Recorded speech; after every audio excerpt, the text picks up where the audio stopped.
man found shot in the face after his wife reportedly said that she wanted him dead. Could her own words end up sealing her fate? That smoking gun could not stay hidden forever. The Widow's Words murder trial. Live coverage today on Court TV. These are the cases that captivated the world.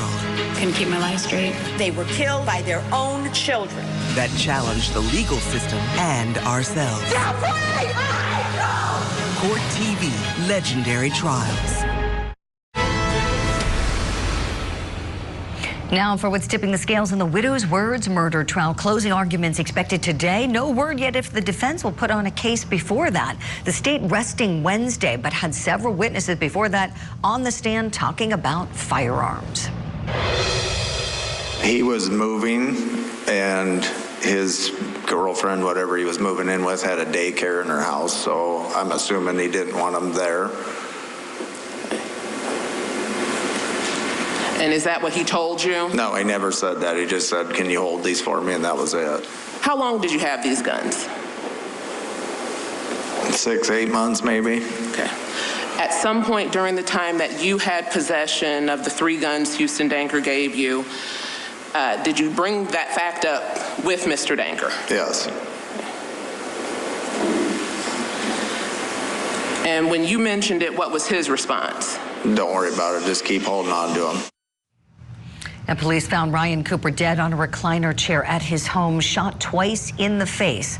Wednesday, the state's toolmark expert testified that the cartridge casing found at the scene was fired from one of the rifles owned by Houston Danker.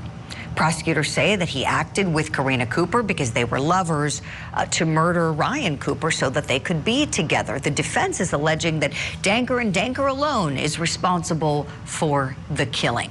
So, who shot Ryan Cooper? Let's talk about that. Let's bring in our legal analyst guests, John Phillips and Michael J. Brown, get their theories on that. John Phillips, to you first. Your thoughts, please. Super, super messy. You know, the whole tangled web of affairs and money and life insurance and all of that. And that's what the most of the state's case has been, just kind of showing that Karina and this Houston Danker guy, you know, had all the reasons in the world and all the messages between them to conspire to kill poor Ryan Cooper. And you know, I tend to believe that's exactly how it happened. Mm-hmm. All right, John. Michael J. Brown, your theory. Who do you think shot and killed Ryan Cooper? Well, Julie, at the end of the day, I don't know if it really matters who actually pulled the trigger. I think they're going under the theory of an acting in concert theory, which is this accomplice liability. And regardless of who pulled the trigger, the bottom line is Karina, under their theory, I think, is acting in an assistance manner. She's aiding, abetting, and she's helping to accomplish the objective of the death. So as long as they can establish that, and I think they have, circumstantially, it really doesn't matter who actually pulled the trigger. The bottom line is she's in on it, she's involved in it, and it led to the death.